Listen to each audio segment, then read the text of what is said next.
Chers frères et sœurs, que Dieu vous bénisse. Shalom, révérends, chers internautes, soyez également bénis. Nous avions commencé un peu plus tard ce matin, mais on fera ce qu'on pourra, qui sera quand même nourrissant.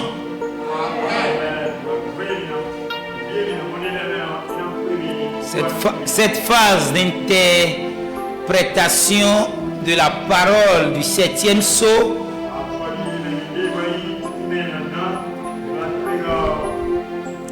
est une phase qui est un peu longue. Mais nous allons aller au pas des brebis selon la manière dont Dieu nous conduit.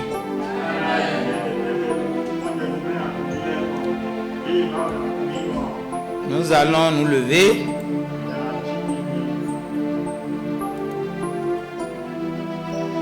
et lire la parole. D'abord, Apocalypse chapitre 8, notre texte de base.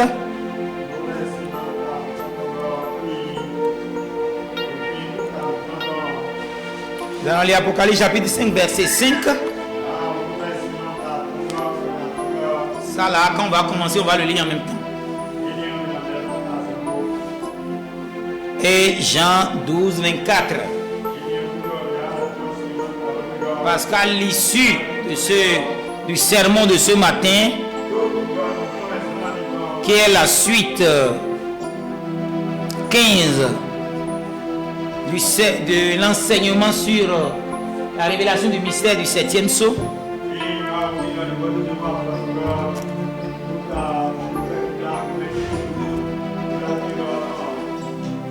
nous allons montrer comment Jésus, qui est le grain de blé qui est allé en terre, s'est reproduit en un autre Christ qui est sorti de la balle. Vous comprendrez clairement cette affaire-là. Donc Christ reproduit à nouveau peut alors révéler les sceaux.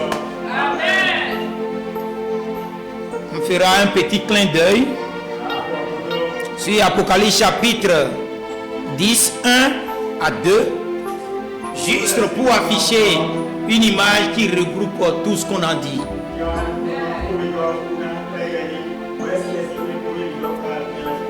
Prenons la parole.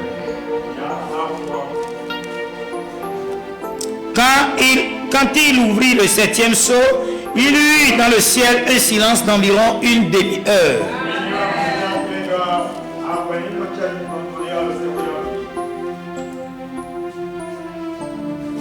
En vérité, je vous le dis, si le grain de blé qui est tombé en terre ne meurt, il reste seul. Mais s'il meurt, il porte beaucoup de fruits. Puissant conquérant éternel des armées, nous sommes venus en étant invités par ta parole. Et nul ne peut venir à moi, a dit Jésus, si le Père ne l'attire premièrement. Quand l'ange t'avait visité dans la caverne,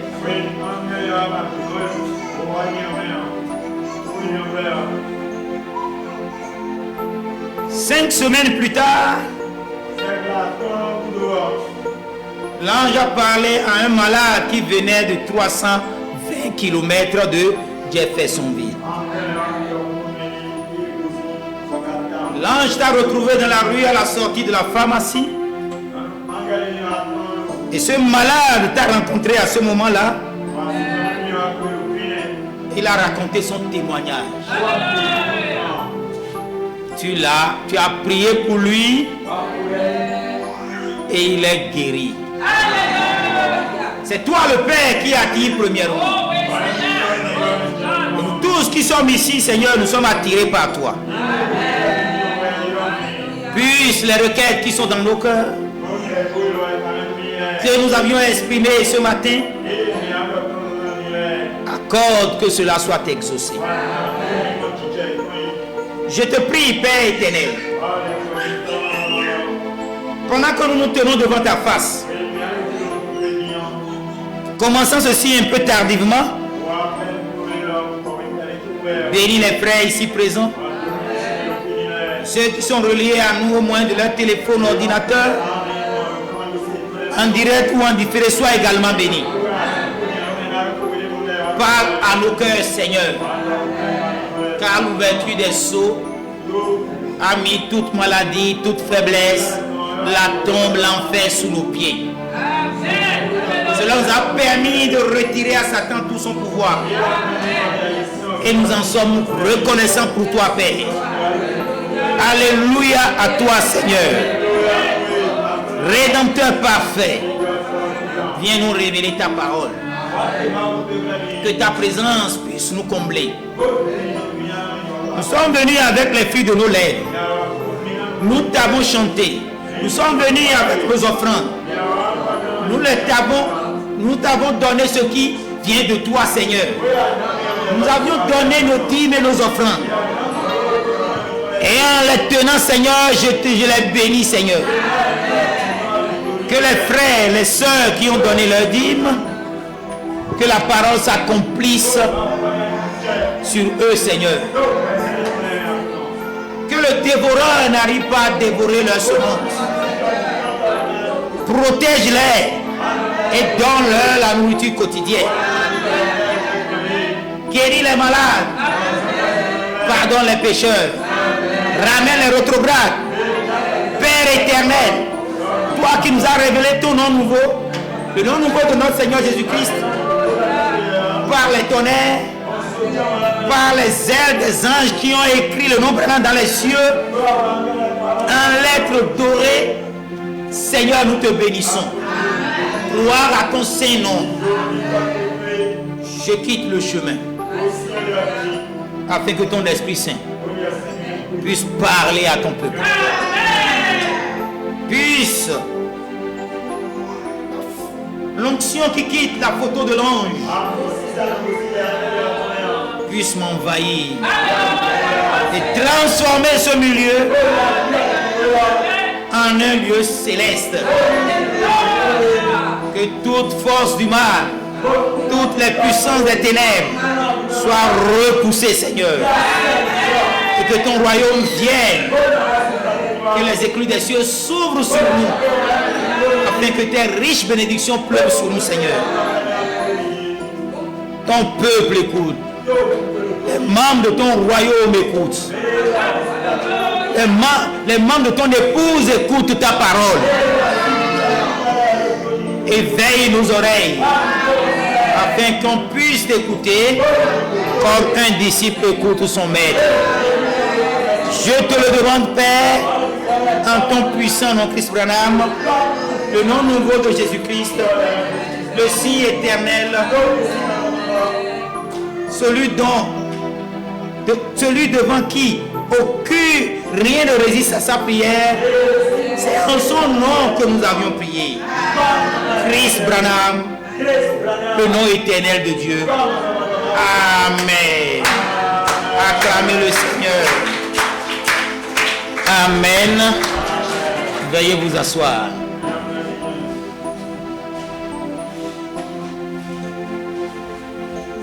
Chers frères et sœurs, nous avions montré la parole du 7e psaume. C'est Apocalypse chapitre 10, versets 1 à 7. Nous avions procédé à l'interprétation de cette écriture. Mais nous avions dû faire un détour pour montrer comment les choses se sont déroulées, l'ouverture des sceaux se sont déroulées dans Apocalypse chapitre 5.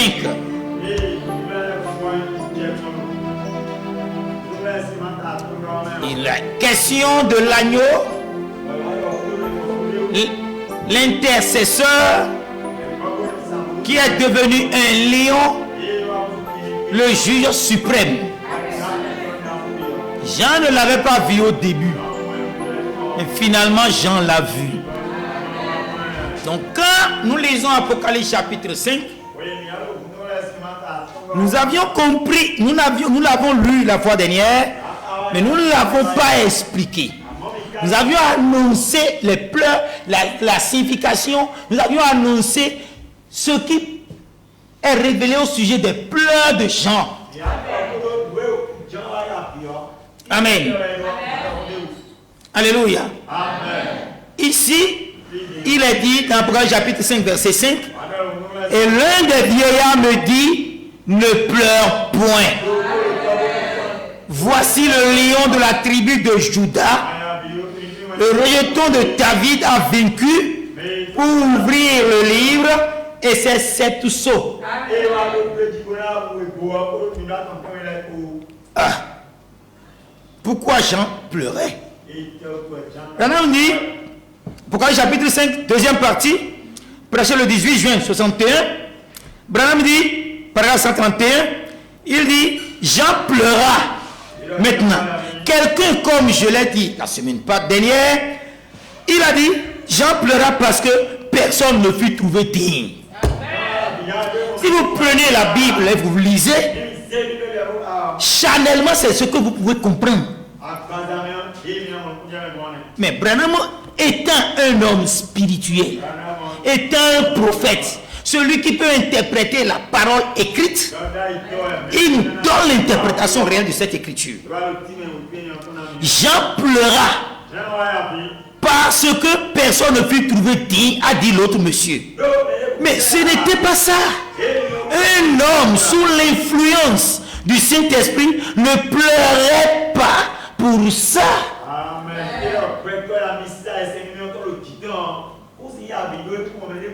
Il pensait que c'était parce qu'il n'était pas digne. Peut-être Jean lui-même n'était pas digne. Personne n'était digne. Mais il n'a pas pleuré à cause de cela. Pourquoi? Parce que d'abord Jean, je vais vous le lire, a déjà vu tout le plan de la rédemption. Pourquoi il va pleurer? Il sait que l'homme doit devenir Dieu pour ouvrir les sceaux. Il a vu ça. Il sait que Dieu doit devenir un homme. Alléluia. Maintenant dit, je crois qu'il pleurait de joie. Applaudissements.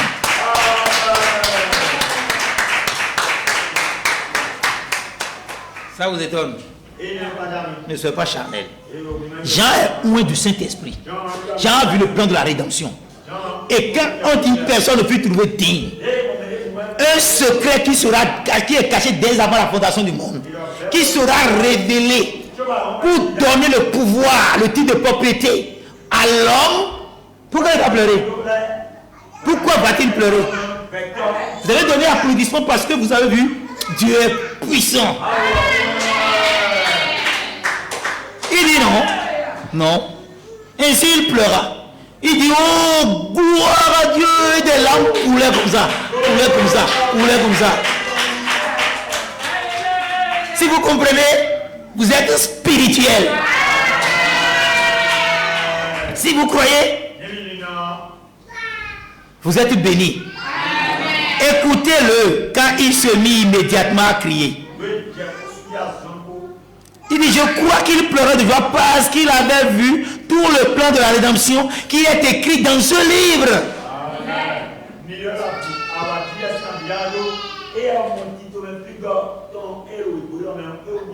Automatiquement, il se mit immédiatement à crier. Crier de joie, pleurer de joie. Et nous le voyons cependant qu'il pleure parce qu'il était très heureux. Vous n'avez pas parfois un sentiment d'émotion au point où vous êtes obligé de vous essuyer les larmes? Cela ne vous est-il jamais arrivé? Oui. Du fait que l'agneau avait pris le livre de la main de celui qui est assis sur le trône, Jean, finalement, a pleuré de joie et a crié. Branham dit, quand il cria, toute la nature écouta la voix de Jean. Et les 24 anciens ont crié et Jean a écouté toute leur voix. Alléluia. Nous savons que le lion de la tribu de Juda, je vais revenir là, nous savons bien que c'est le Seigneur Jésus-Christ. Ou bien, je vais revenir là pour le lier à Jean 12, 24.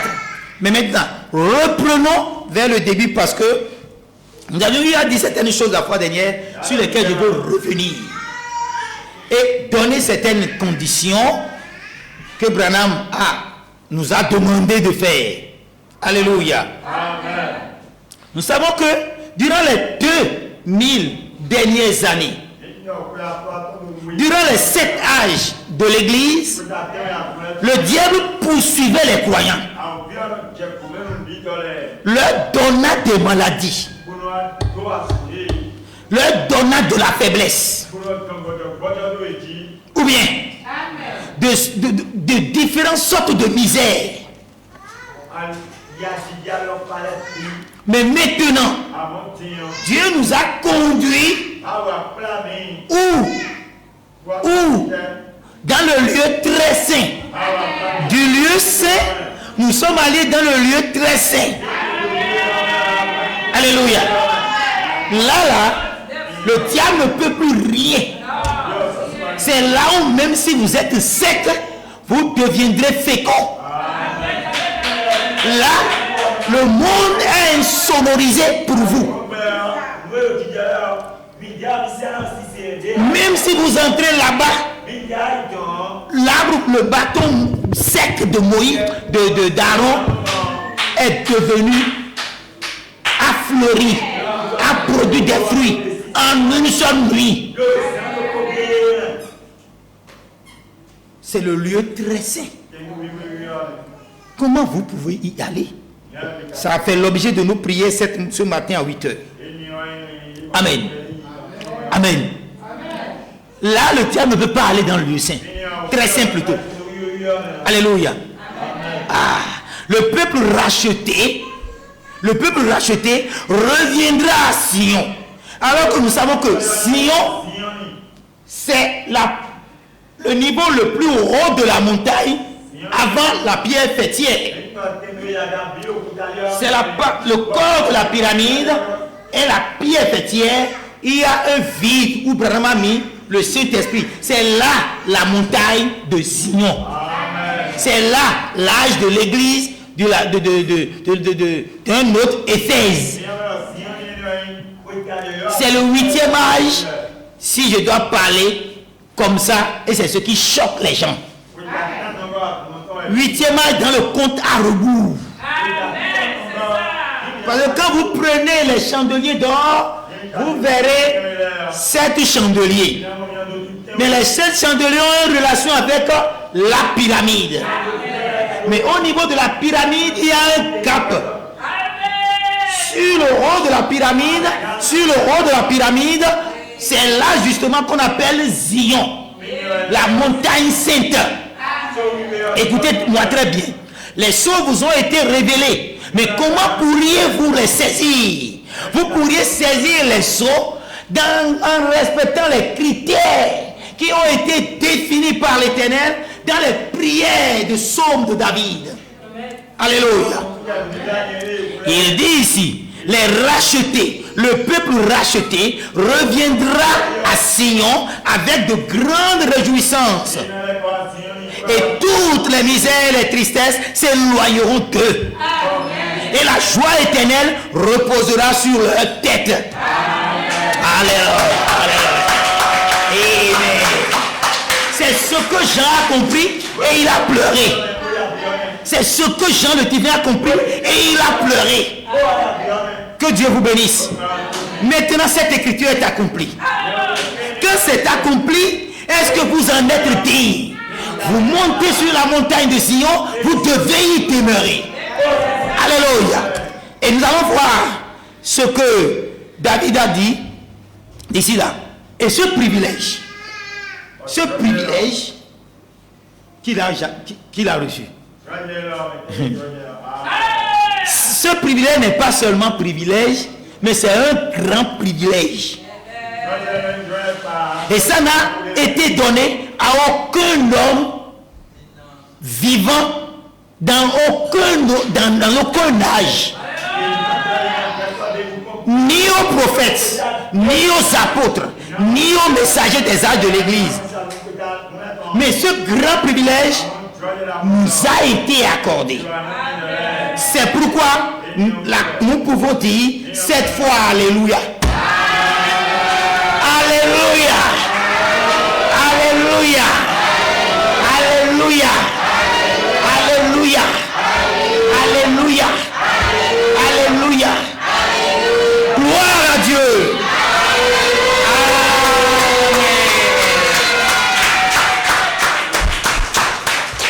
Ça, nous avons reçu cette révélation du prophète Thomas de Leyne. Il a dévoilé cela. Ces points laissés en suspension nous ont permis de comprendre. Alléluia. Maintenant, comment Dieu avait dit à David de monter sur cette montagne, que cela soit l'objet de vos prières.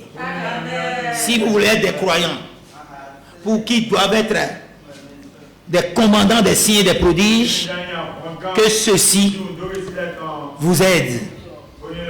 Qui pourra monter à la montagne de l'Éternel? Qui s'élèvera jusqu'à ce lieu saint? Celui qui a les mains innocentes et le cœur pur, celui qui ne livre pas son âme au mensonge et qui ne jure pas pour tromper. Monter c'est bon, mais y demeurer. Qui demeurera sur la montagne sainte? Je viens de lire Psaume 24, 3 à 4 et maintenant Psaume 15, 1 à 5. Qui demeurera sur la montagne sainte? Zion, où les réjouissances sont sur notre tête. Alléluia. Où le diable est dépossédé de son pouvoir. Où la maladie est mise sous nos pieds. Qui demeurera là-bas? Celui qui marche dans l'intégrité. Quand on parle d'intégrité, ce que vous parlez et ce que vous faites doivent s'intégrer. Et quelle que soit la circonstance dans laquelle vous vous trouvez, vous demeurez intact. Vous ne parlerez pas parce que ceux-ci ne croient pas Branham Dieu adorable. Vous ne parlerez pas parce que ceux-ci ne croient pas le nom nouveau. Vous demeurez intact ici comme ici. Alléluia. Intègre. Par exemple, celui qui est là-bas, il est dans une atmosphère intègre. Rien, il n'y a pas de variation d'ombre. C'est la lumière surnaturelle qui est demeurée là. C'est le Dieu éternel qui reste là. Ce n'est pas fini avec les conditions. Il dit, celui qui marche dans l'intégrité, qui pratique la justice et qui dit la vérité selon son cœur. Il n'est pas hypocrite. Il dit ce qu'il pense, ce qu'il dit et ce qui est dans son cœur. Alléluia. Verset 3. Il ne calomnie pas. Il ne calomnie point par sa langue. La calomnie, dans l'étymologie de ce mot, ce n'est pas de mentir sur le compte de quelqu'un. C'est ce qu'on comprend. Ce n'est pas seulement ça. C'est quand vous révélez une vérité dans le but de nuire, dans le but de jeter l'opprobre sur la personne. Vous allez dire vrai, mais ça amène à la nuisance. Et vous savez avant de le faire. Vous savez avant de le faire. Ça, c'est la calomnie. Si vous pratiquez la calomnie et vous dites que vous avez la révélation des sceaux, j'en doute. Je vais vous le lire dans question-réponse. Amen. Il ne calomnie point avec sa langue, il ne fait point de mal à son semblable, et il ne jette point d'opprobre sur son prochain. Il ne jette pas la honte Il ne renie pas les gens. Celui-là peut demeurer sur la montagne de Sion. Si vous y êtes, conformez-vous à Somme 15.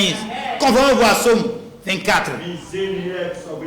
Il regarde avec dédain celui qui est méprisable et il honore ceux qui craignent Dieu. Il ne se rétracte point. Il n'a pas de façon de sentiment quand on lui reproche quelque chose. Il accepte. Il a le zèle de dire j'ai tort. Il est humble, il est rempli d'amour, il a de la capacité. Il vit dans l'alliance indéfectible que Branham a faite avec l'épouse. Il n'exige pas d'intérêt sur son argent. Il n'accepte point de don contre l'innocent. Oui, si vous êtes dans une institution financière, c'est une institution. Eux, ils vivent des intérêts. Mais tu donnes à quelqu'un, tu prêtes à quelqu'un et tu exiges l'intérêt. Ça là, non. Tu veux demeurer sur la montagne de Zion? Arrête ces choses-là. Amen. Il n'accepte point de don contre l'innocent. Lui, il préfère l'incroyant à son frère.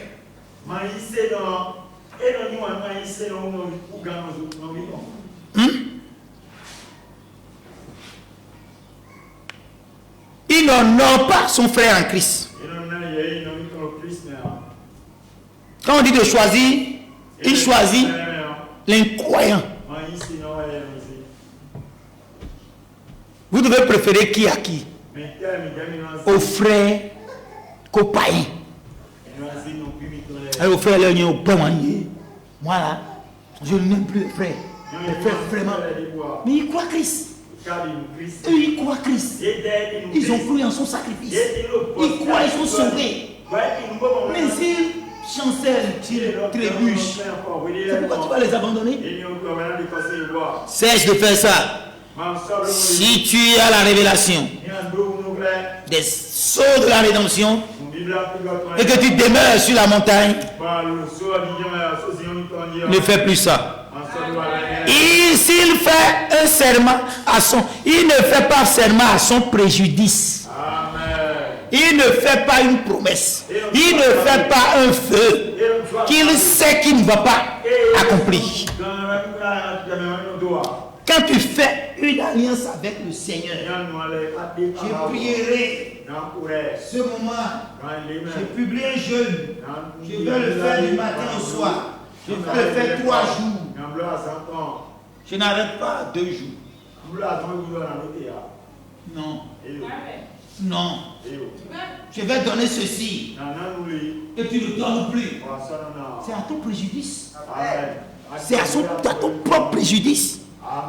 C'est pourquoi Ecclésiaste a dit, ne faites pas de promesses sans l'avoir. Mieux vaut ne pas faire de promesses que de le faire et de ne pas l'accomplir. Mais êtes-vous soldats? Êtes-vous des gens qui vivent de la générosité? Qui font la culture de la communauté? Vivez-vous menez-vous une vie de pardon? Vous êtes tenu de faire des promesses.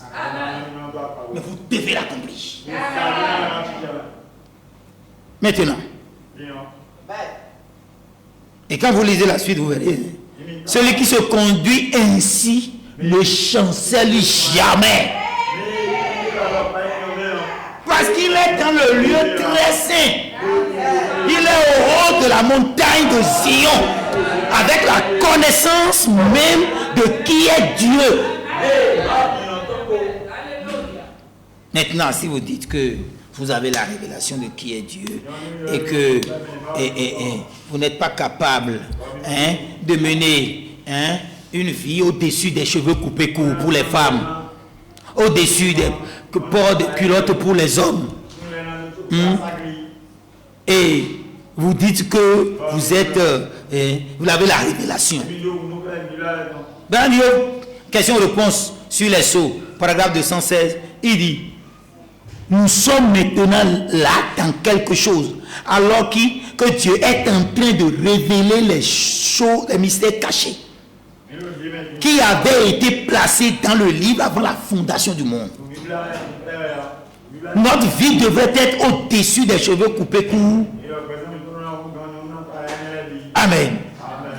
Et ceux qui ont obéi à ces choses, nous venons de lire des passages pour monter les montagnes et pour y demeurer. Ceux qui ont obéi à ces petites choses comprendront ce qu'il en est de ces autres choses. Les points laissés en suspension, ils comprendront aussi ces autres choses. Mais il faut obéir à ces autres petites choses.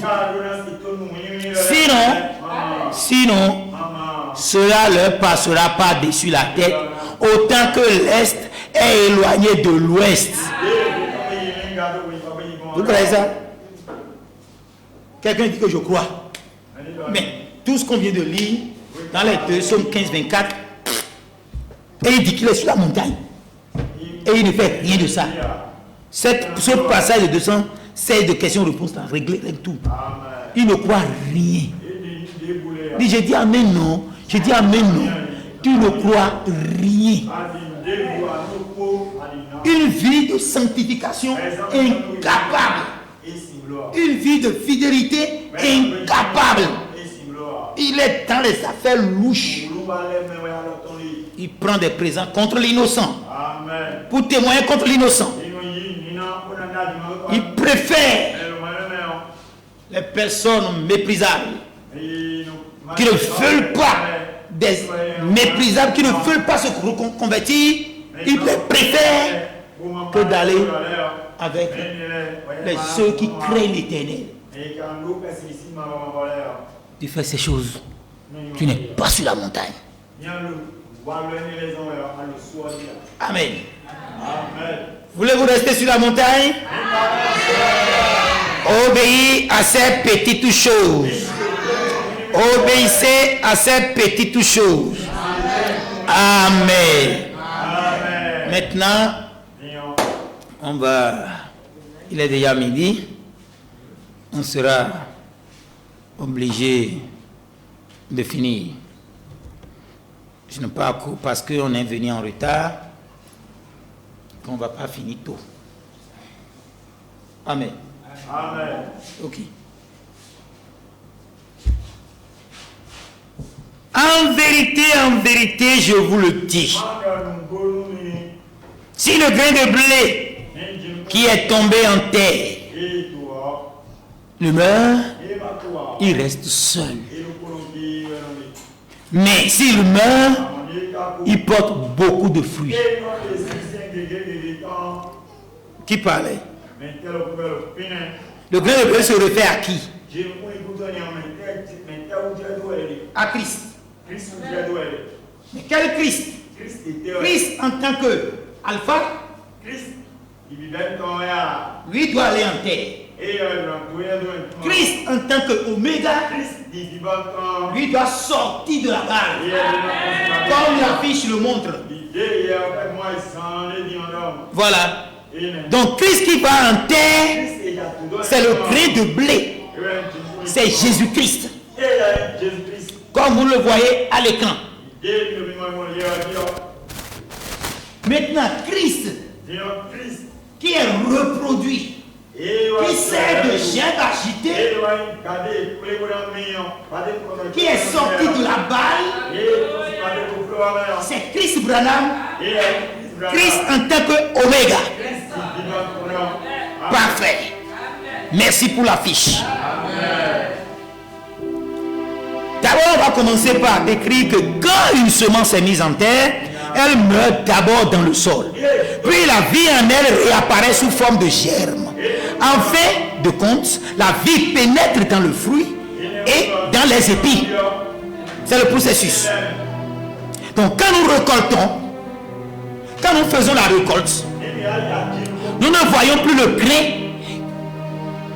le grain originel qui avait été semé dans la terre. Le grain disparaît et la seule vie en elle réapparaît et produit des grains nouveaux.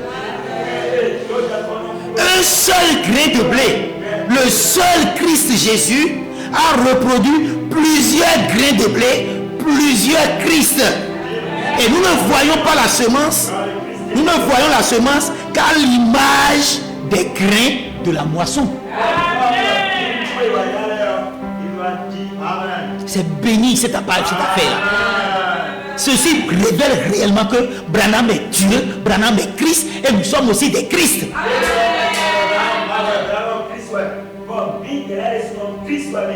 Dans ma dialecte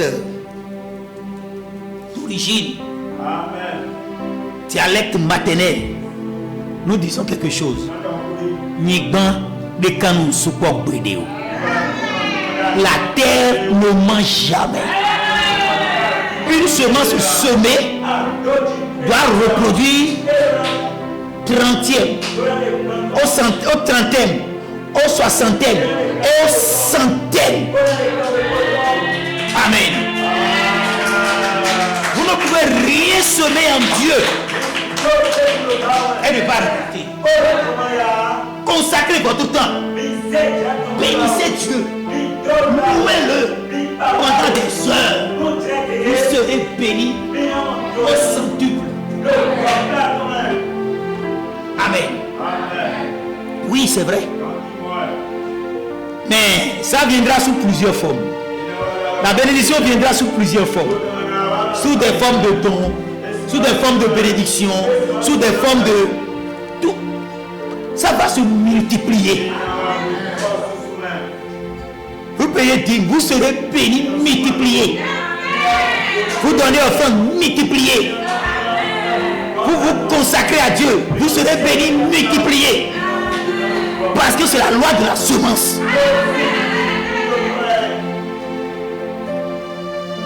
Mais vous ne verrez pas le grain qui a été mis en terre. Elle revient sous la forme d'un autre grain. Un seul a produit plusieurs. Oui. Si nous ne voyons pas, si nous ne voyons pas la semence originelle,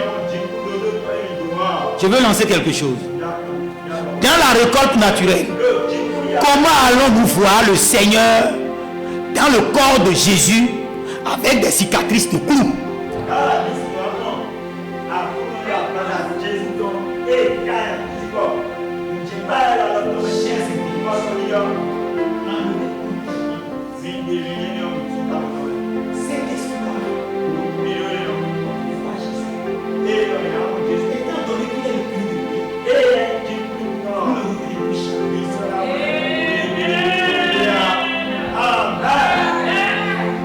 Si vous avez cette conception, les cieux ne vous ont pas été ouverts.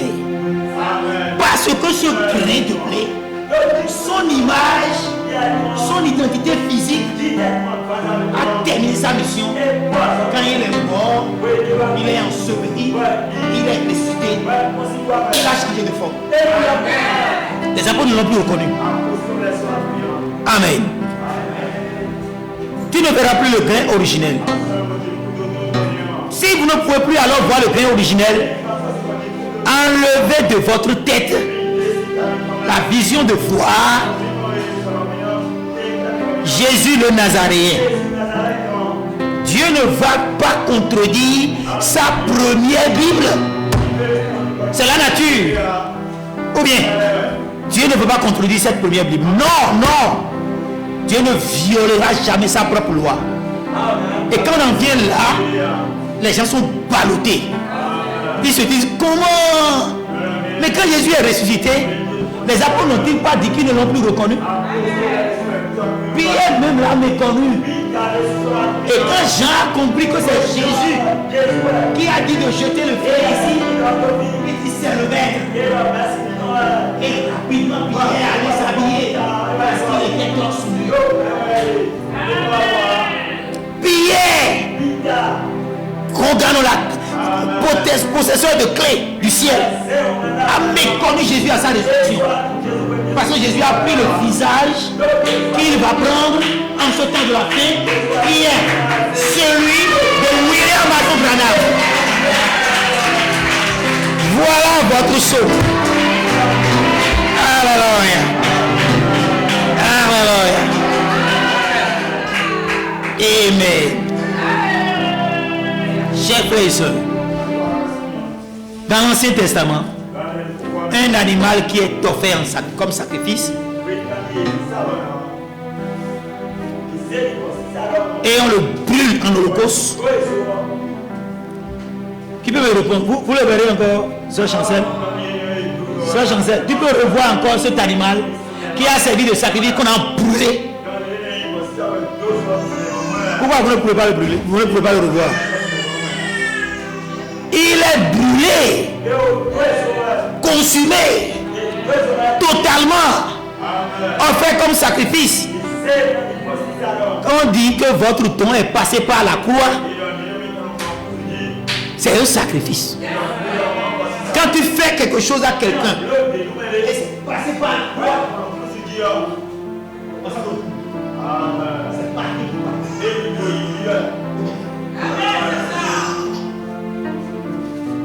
Vous pouvez lire ce jour-là sur le calvaire. Branham l'a bien démontré. Alléluia. C'est fini. C'est brûlé sur l'autel. C'est fini. C'est le sacrifice de l'Ancien Testament. L'Écriture dit que l'Ancien Testament est une ombre des choses à venir. Branham n'a-t-il pas dit que Jésus a été brûlé par les flammes de nos iniquités? Comment voudrez-vous encore le voir? Le faisons pour que vous puissiez savoir. Le celui que vous devez regarder. C'est Jésus le même hier, aujourd'hui, éternellement. C'est un dehors de son corps physique. Et c'est le corps Christ. Chers frères et sœurs, oui, il n'y a plus aucun moyen de voir ce grain de blé originel. Il n'y a plus aucun moyen de voir cet animal qui était offert en sacrifice.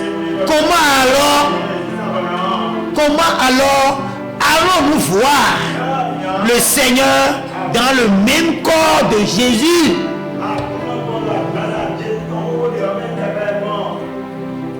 Qui nous disons Jésus? C'est le Christ au matin.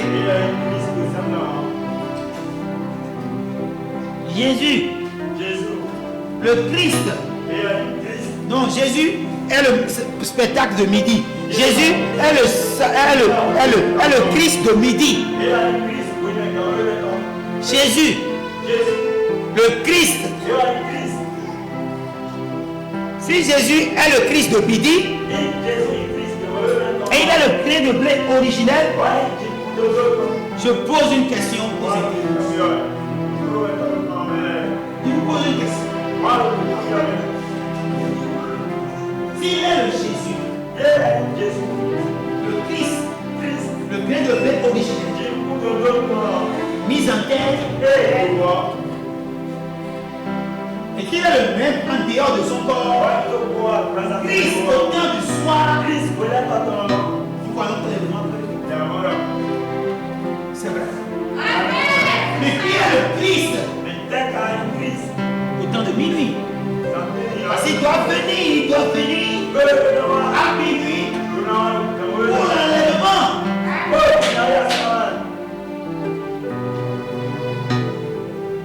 Et personne ne peut révéler les sceaux non écrits s'il n'est pas Christ.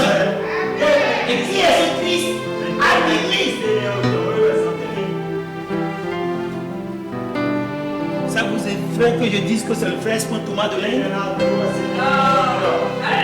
Parce que moi-même je serai Christ.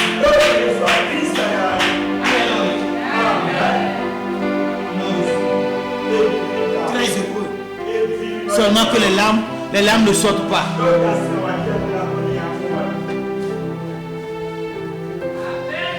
Amen. Le grand prophète Branham a dit que la Bible nous a été donnée pour que nous connaissions avec certitude les voies du Seigneur, les voies de l'Éternel. Amen. Chers frères et sœurs, nous sommes. Le temps nous a respecté. Et nous sommes allés dans ce sermon. Nous avons compris que pour monter la montagne de Sion, oui, nous devons appliquer Somme 15 sur 8.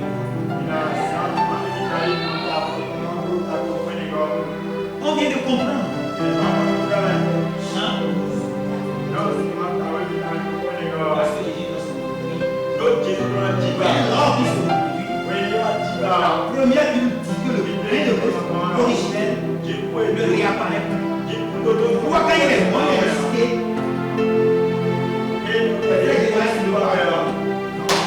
à l'arrière. Jean a mis du temps à reconnaître son ami. Amen. Thomas lui dit, je dois le voir. Mais tu l'as dit. Viens. Et il s'est achevé mon Seigneur. Aujourd'hui, nous le reconnaissons. Disons, mon Seigneur, nous Dieu. Mais en dehors de son corps. Nous disons Abraham. Car c'est deux points essentiels de la mission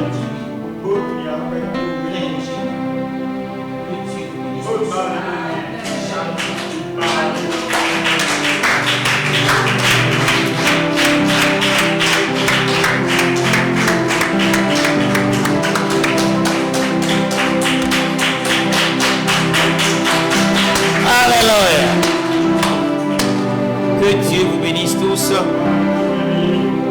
Chers frères et sœurs, levez-vous.